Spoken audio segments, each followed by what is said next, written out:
Diet purpose માટે best અને કોઈકવાર એક વસ્તુ બનાવી હોય ને તો એને માટે તમે આ દલિયા ખીચડી વેજીટેબલ્સથી ભરપૂર એવી બનાવીને પીરસી શકો. તો એને માટે 1.25 કપ આ ઘઉંના દલિયા લીધા છે, અડધો કપ પીળી મગની દાળ અને 1/4 કપ મસૂરની દાળ લીધી છે, એટલે કે 1/4 કપ દાળ અને 1.25 કપ દલિયા લીધા છે. તો હવે બંને વસ્તુને આપણે સારી રીતે પાણી વડે 2 થી 3 વખત ધોઈ લેવાની છે અને ત્યારબાદ આપણે ખીચડી બનાવીશું. તો કુકરમાં 1 ટેબલસ્પૂન ઘી મૂક્યું, 2 થી 3 લવિંગ અને 3 થી 4 મરી ઉમેરીશું, 1/2 ટીસ્પૂન રાઈ અને 1/2 ટીસ્પૂન જીરું ઉમેરીએ. તમે હિંગ પણ ઉમેરી શકો. 1 તમાલપત્ર ઉમેર્યું. હવે આ એક મીડિયમ સાઇઝનો કાંદો કટ કરી લીધો છે એ ઉમેર્યો અને 1.5 ટેબલસ્પૂન જેટલું લસણ છે, લસણની પેસ્ટ ફ્રોઝન કરી હતી એ છે, અને 1 મોટી સાઇઝનો બટાકો અને 1/4 કપ જેટલા તુવેરના દાણા તથા 1 નાનું ગાજર કટ કરીને, 2 ટામેટાં, 1/4 કપ જેટલા મકાઈના દાણા અને 1 કેપ્સિકમ કાપી લીધું છે.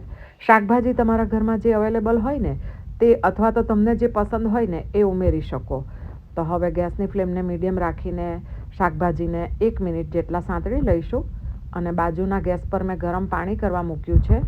1/2 ટીસ્પૂન હળદર, 1 ટીસ્પૂન ધાણા જીરું, 1/4 ટીસ્પૂન ગરમ મસાલો અને 2 ટીસ્પૂન જેટલું કાશ્મીરી લાલ મરચું અને ડ્રમસ્ટિક પાવડર છે તે આપણે અડધી ચમચી જેટલી ઉમેરીશું અને તીખાશ જોઈએ એ પ્રમાણે લીલા મરચાં અને આદુની પેસ્ટ ઉમેરી છે અને મસાલા સાથે શાકભાજીને સારી રીતે સાંતળી લઈશું. 1 મિનિટ સાંતળી લઈશું. ત્યારબાદ આપણે જે દલિયાને ધોઈ લીધા છે એ ઉમેરી દઈશું અને બંને દાળ જે ધોઈને રાખી છે એને પણ કુકરમાં લઈ લઈશું અને શાકભાજી તથા દાળ અને દલિયા બધું સારી રીતે 1 મિનિટ મિક્સ કરીશું. સ્વાદ પ્રમાણે મીઠું ઉમેરીએ. અહીં મેં 1/2 ચમચી જેટલું ઉમેર્યું છે અને હવે ગરમ પાણી ઉમેરીશું કે જેથી કુકિંગ પ્રોસેસ ફટાફટ ચાલુ થઈ જાય.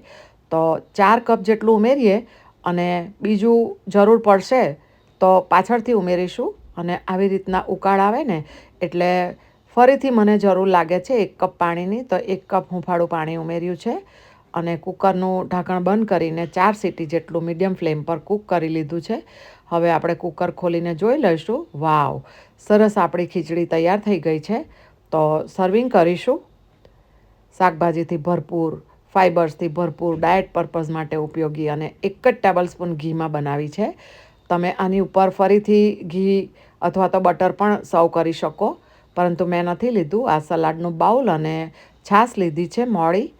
તો આ થયું આપણું ડાયટ પર્પઝ માટેનું અને હેલ્ધી એવું મીલ કે જેનાથી પેટ પણ ભરાઈ જાય.